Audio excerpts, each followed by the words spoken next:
Now students, we have to discuss the topic significant figures. Friends, first of all, why we require significant figures?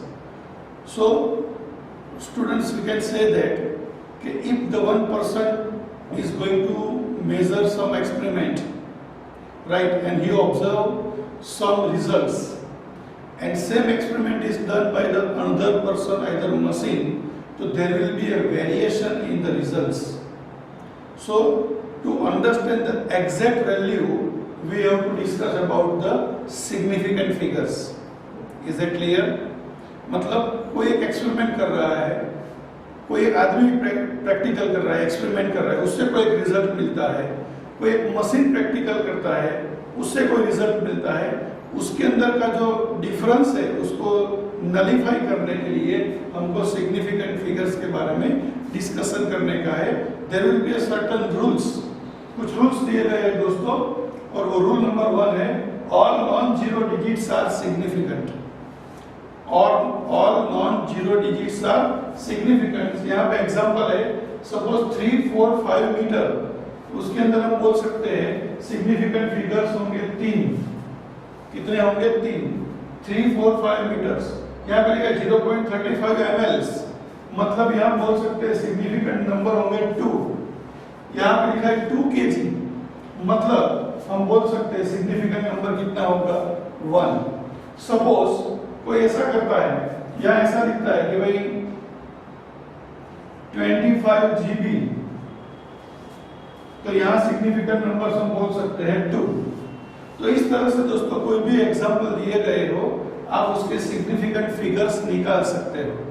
फिर से all non zero digits are significant. Non zero digits मतलब यहाँ पे 3, 4, 5, तो 3 number है तो 3. 0.35 non zero मतलब zero को काउंट करने का नहीं, तो हो गए 2 kg, तो 2 में एक ही नंबर है, मतलब उसका सिग्निफिकेंट फिगर्स होगा 1, और 25 GB में 2 नंबर है, इसलिए उसके सिग्निफिकेंट फिगर्स होंगे 2. Is that clear? तो ये था दोस्तों rule number 1.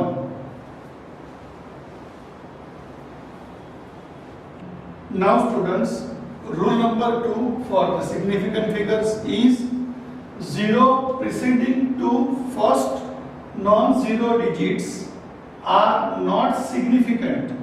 Such 0 indicates the position of decimal point. फिर से zeros preceding to first non-zero digit are not significant. Such 0 indicates the position of decimal point. आपके सामने दोस्तों एग्जांपल है, लिखा है 0.007. तो यहाँ पे हम बोलेंगे डेसिमल के बाद ये 2 जीरो है और एक 7 एक नंबर है, तो यहाँ सिग्निफिकेंट फिगर्स कितना होगा? 1.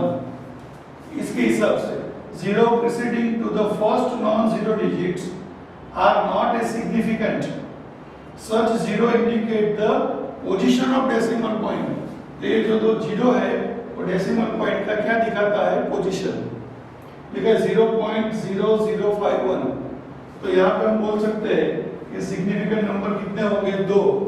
यहाँ लिखा है 0.1, तो सिग्निफिकेंट नंबर कितना होगा? 1. सपोज कैसे लिखे 0.09, तो यहाँ सिग्निफिकेंट नंबर 1 होगा. तो ऐसा लिखे 0.853, तो सिग्निफिकेंट नंबर हो जाएंगे 3. समझ में एक बात दोस्तों? तो ये था रूल नंबर 2.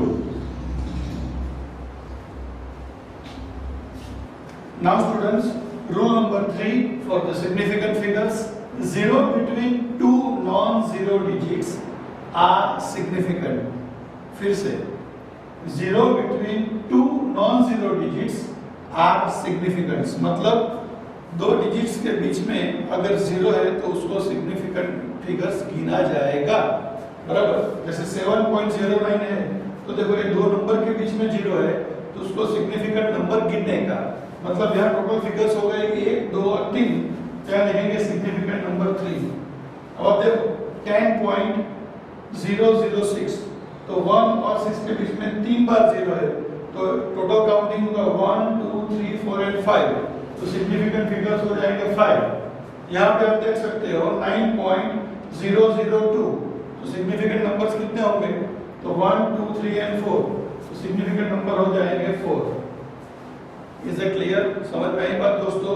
एक और एग्जांपल देखते हैं, जैसे 1.01, तो यहाँ 1 और 1 के बीच में एक 0 है, तो सिग्निफिकेंट नंबर्स हो गए कितने? 3। तो दोस्तों इस तरह से ये तीसरा रूल समझने का है। ऐसे कोई भी एग्जांपल आप खुद भी बना के लिख सकते हो। ओके फ्रेंड्स, अब हम बात करेंगे rule number 4। Now students, we have to discuss the rule number 4, and this rule is, if a number ends in zeros but these zeros are to the right of a decimal point, then these zeros are significant. फिर से, if a number ends in zeros but these zeros are to the right of a decimal point, then these zeros are significant. मतलब ये आपके सामने मैंने कुछ example लिखे हैं। डेसिमल के राइट साइड पे 0 है, लिखा है if a number ends in zeros but these zeros are to the right of a decimal point, तो उसको सिग्निफिकेंट फिगर्स गिना जाएगा। मतलब 6.0 है, तो हम बोलेंगे इसके अंदर सिग्निफिकेंट फिगर्स कितने होंगे? 2। यहाँ देखो 3.50 बराबर, तो इसमें सिग्निफिकेंट फिगर्स बनेंगे कितने? 3। नंबर के राइट साइड पे 0 है, तो गिनने का 4.700, डेसिमल के बाद नंबर, उसके बाद 2 0, तो यहाँ सिग्निफिकेंट फिगर्स होंगे कितने दोस्तों? 4। अब देखो यहाँ 0.0300, ये सब पे देखो यहाँ पे नंबर है, लेकिन यहाँ 0 है, 0.0, तो ये दो को गिनेंगे नहीं, यहाँ होंगे कितने? 3। यहाँ सिग्निफिकेंट नंबर कितने होंगे दोस्तों? 3। समझ में आई बात? तो रूल्स क्या बोलता है? If a number ends in a 0 but these zeros are to the right of a decimal point, then these zeros are significant. मतलब 0 डेसिमल के राइट साइड पे है, नंबर की राइट साइड पे है, तो उसको सिग्निफिकेंट फिगर्स गिनने का। Is it clear? इसमें 2, इसमें 3, इसमें 4 और इसमें ये सिर्फ 3। ये 3 के बाद वाले 2 0 गिने जाएंगे, ये पहले वाले 2 0 गिने जाएंगे नहीं। लेकिन अगर मैं यहाँ 20 कर देता 20 कर दिया तो क्या होगा? तो 200300, तो यहाँ टोटल फिगर्स हो गए 6। समझ में आई बात? तो इस तरह से दोस्तों एक टॉपिक समझने का है। अब हम रूल नंबर 5 के ऊपर जाएंगे। Now students, we have to discuss rule number 5 of significant figures. If a number ends in zeros but these zeros are not to the right of a decimal point, these zero may or may not be significant. उसका मतलब वो significant हो भी सकता है और significant नहीं भी हो सकता है। तो दोस्तों मैंने यहाँ पे एक एग्जांपल लिखा है 10600 ग्राम्स, 10,600 ग्राम्स, ऐसा लिखा है मैंने। तो उसके सिग्निफिकेंट फिगर्स कितने होंगे? तो दोस्तों इसको हम साइंटिफिक नंबर में कैसे लिखेंगे? तो ये डेसिमल सपोज यहाँ पे लास्ट पॉइंट पे, तो उसको यहाँ पे से मूव करो 1 2 3 4, मतलब ये 10⁴ पावर हो जाएगा। तो मैंने लिखा 1.06 × 10⁴। तो इसके अंदर टोटल 3 फिगर्स आते हैं 1.06, इसके सिग्निफिकेंट नंबर होंगे 3। सेम वैल्यू मैंने ये फॉर्मेट में लिखा 1.060 × 10⁴, 1 2 3 4 पॉइंट लेफ्ट साइड पे आया, लेकिन ये 0 मैंने यहाँ मेंशन किया, तो ये 1.060, मतलब इसके अंदर सिग्निफिकेंट फिगर्स बनेंगे 4, और मैंने यही बात लिखी 1.0600, ये दोनों 0 को यहाँ मेंशन किया। 10⁴ हर एक बार कॉमन रहेगा, इसके अंदर सिग्निफिकेंट फिगर्स होंगे कितने? 5। कितने होंगे? 5। समझ में आया? ऐसा एक प्रैक्टिस आप खुद कर सकते हो। ऐसा है 1900, तो इसके सिग्निफिकेंट फिगर्स क्या हो सकते हैं? तो उसको ऐसे लिख सकते हो 1.9 into 10⁻³ 1, 2 और 3। दूसरा ऐसे लिख सकते हो 1.90 into 10⁻³। तीसरा को ऐसे भी लिख सकते हो 1.900 into 10⁻³।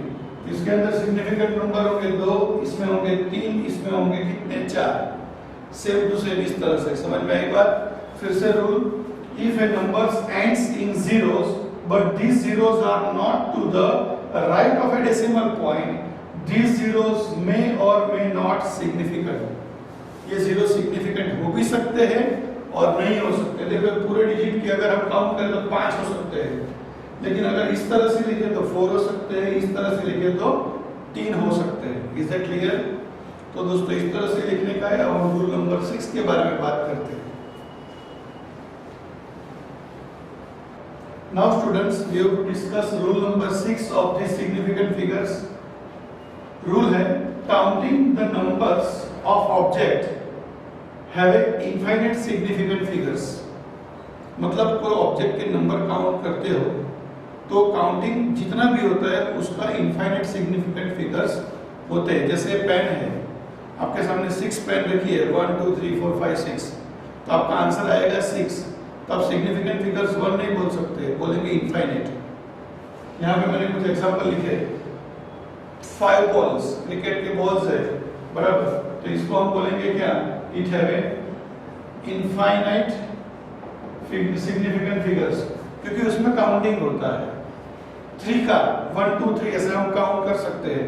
आइदर चेयर्स हम काउंट कर सकते हैं, तो इसका भी वैल्यू क्या आएगा? इनफाइनाइट। 12 eggs बराबर, आइदर 7 बॉटल्स, ऐसा कोई भी नंबर हो तो उसका वैल्यू क्या होगा? इनफाइनाइट। वैल्यूज ऑफ पाई, पाई का वैल्यू पता है 22/7, 3.14, फिर बहुत सारे फिगर्स आते हैं, उसका भी वैल्यू क्या होगा दोस्तों? इनफाइनाइट। वैल्यू ऑफ पाई का वैल्यू ऑलरेडी एमसीक्यू के अंदर पूछा गया है कि उसके सिग्निफिकेंट फिगर्स कितने होंगे। Is that clear? तो ये आपको याद रखने का है। अब हम आखिरी रूल के ऊपर जाते हैं, which is known as rule number 7.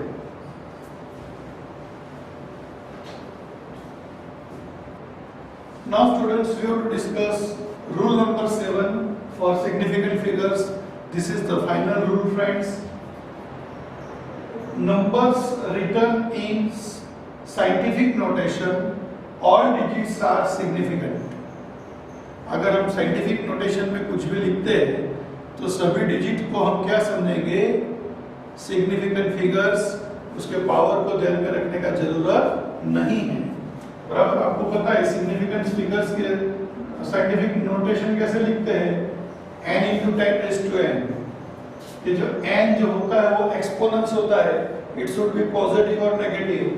और ये जो n है वो आपको पता है 1.0002 9.999 के बीच का कोई भी एक नंबर हो सकता है। इसके बारे में ऑलरेडी हमने वीडियो बनाया हुआ है, बराबर। तो मैंने ये लिखा है 6.022 into 10⁻23। आपको पता होगा दोस्तों ये एवोगैड्रो नंबर का वैल्यू है, बराबर। तो ये पावर को आप भूल जाओ, क्योंकि आपने किस में लिखा है? ये साइंटिफिक नोटेशन में लिखा है। तो आगे वाली जो वैल्यू है उसमें कितने सिग्निफिकेंट फिगर्स बनते हैं? तो 1 2 3 और 4, क्योंकि ये 0 2 के बीच में है, बराबर। तो इसका आंसर होगा कितना? 4। ये है आपका mass of electron 9.109 into 10⁻28 kilograms. Okay, ये आपका मास है किसका? इलेक्ट्रॉन का। तो पावर को आप भूल जाओ, क्योंकि साइंटिफिक नंबर में लिखा है, नोटेशन में लिखा है। तो यहाँ पे आप देख सकते हो 1 2 3 और 4, तो वापिस आंसर आएगा 4। ओके, दो और एग्जांपल मैंने लिखे हैं 8.25 into 10⁻⁻4। पावर को निकाल दो तो ये जो रहेगा वो आपका क्या हो जाएगा? Significant figure 3 8.25। अब 4.09 into 10⁻3। ये पावर को भूल जाओ, क्योंकि साइंटिफिक नंबर में लिखा है। तो आगे 4.09, तो मतलब यहाँ का आंसर क्या होगा फ्रेंड्स? 3। 4 और 9 के बीच में 0 है, तो सिग्निफिकेंट फिगर्स कितने होंगे? 3।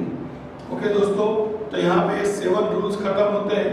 ओके, अब इसके बाद कोई भी एक वैल्यू मिलती है, सिग्निफिकेंट फिगर्स का एडिशन, सब्ट्रैक्शन, मल्टीप्लिकेशन और डिवीजन करने के बाद कोई एक नंबर मिलता है, उसका राउंड ऑफ कैसे करने का है उसके बारे में हम बात करेंगे। ये रूल्स याद रखने का, 7 रूल्स जो मैंने समझाए उस वही पैटर्न से आप लिखने का, अपनी नोटबुक के अंदर प्रैक्टिस करने का और खुद सोचने का कि कोई इलस्ट्रेशन हम अपने हिसाब से कैसे बना सकते हैं।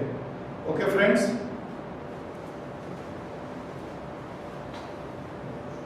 Now students we have to discuss points for the rounding of the numbers, point of the rounding of the numbers। उसके लिए सबसे पहला पॉइंट है, if the rightmost digit to be removed is more than 5, the preceding number is increased by 1। Example मैंने आपके सामने लिखा है 4.787, उसमें राइट मोस्ट नंबर कौन है? ये 7 है। अगर मैं इसको रिमूव करता हूं तो क्या होगा? आगे वाले नंबर में 1 ऐड करने का, लेकिन ये राइट मोस्ट नंबर जो है it should be greater than 5, 5 से बड़ा होना चाहिए। मतलब 6, 7, 8, 9 कोई भी होगा, आगे इसको अगर निकाल देते तो आगे एक बढ़ाने का। समझ में आया? ओके, दूसरा एक एग्जांपल ले लो, 2.379 ऐसा है, तो ये 9 को अगर निकालने का आगे एक बढ़ा देने का, तो 2.38 ये आपका राउंड ऑफ आंसर होगा। जैसे इसका राउंड ऑफ आंसर ये होगा। समझ में आया? Right most digit should be greater than 5, then we have to increase 1 in preceding number. Is that clear? Same दूसरा वर्ड क्या है? If the right most digit to be remove is less than 5, 5 से अब छोटा है, मतलब 1, 2, 3, 4 बराबर, presiding number is not change. मतलब ये आपके सामने एग्जांपल लिखा है 5.332, तो ये जो 2 है वो कैसा है? 5 से कम है, मतलब इसको आप निकाल दो तो बाकी की जो वैल्यू है वही लिखने की, 5.33। यहाँ इंक्रीज करने का जरूरत नहीं है। Is it clear? एक और एग्जांपल लेते हैं, 7.324 ऐसा है, तो ये 4 कैसा है? लास्ट 5 से छोटा है, मतलब आपका राउंड ऑफ आंसर क्या होगा? 7.32। यहाँ चेंज करने का जरूरत नहीं है। अगर ये 5 से बड़ा होता तो वी हैव टू चेंज, बराबर। और दोस्तों इसके बाद जब तीसरा रूल का डिस्कशन करेंगे उसमें चेक करेंगे कि अगर लास्ट डिजिट 5 है तो क्या करने का है। Now students, we have discussed the third point about the rounding of the figures। Third point, if the rightmost digit to be removed is 5, मतलब सबसे लास्ट डिजिट जो है राइट साइड का वो 5 है, तो आप रिमूव करेंगे उसको तो कैसे देखने का है? तो याद रखने का दोस्तों, if there is a even number मतलब 2, 4, 6, 8, तो आपको 5 रिमूव करने के बाद एक इवन नंबर को चेंज मतलब एक इंक्रीज करने का जरूरत नहीं है, बराबर। अगर इवन नंबर है तो, लेकिन ऑड नंबर है 1, 3, 5, 7, 9, तो 5 रिमूव करेंगे तो आगे वाले में एक इंक्रीज करने का। Even number no increase, odd number increase 1। समझ में आया? लेकिन कब? जब लास्ट मोस्ट डिजिट नंबर कौन सा है? 5, जिसको आप रिमूव करना चाहते हैं, बराबर। तो लिखा है the preceding number is not changed if it is an even number, मतलब 7.45, तो 4 कैसा है? कि 5 को आप रिमूव करना चाहते हो, बराबर। 4 कैसा है? आपका इवन नंबर, तो आपको 5 निकाल के लिखने का क्या रहेगा? 7.4। Is that clear? Same as here, क्या ये 7.35 है, तो 3 कैसा है? आपका ऑड नंबर है, तो 5 निकालेंगे तो 3 में एक इंक्रीज करने का। समझ में आया? अगर यहाँ 7.15 होता, 7 क्या होता? 15, तो 5 निकाल दे तो 1 में एक इंक्रीज कर दो, 7.2 हो जाता। समझ में आया? तो even number no change, odd number 1 change. कब? जब हम राइट मोस्ट नंबर 5 को रिमूव करेंगे, 5 को रिमूव करेंगे। ओके फ्रेंड्स, तो इस तरह से दोस्तों यहाँ पे हमारा सिग्निफिकेंट फिगर्स के रूल्स और राउंडिंग अप के जो पॉइंट्स थे वो एग्जाम्पल के साथ हमने डिस्कशन किया। आई होप कि आपको टॉपिक समझ में आया होगा। जब टॉपिक आप पढ़ रहे हो, समझ रहे हो, तब जो पॉइंट्स मैं बोल रहा हूँ वो हिसाब से आपको नोटबुक में भी प्रैक्टिस करना पड़ेगा। Okay friends, thank you very much.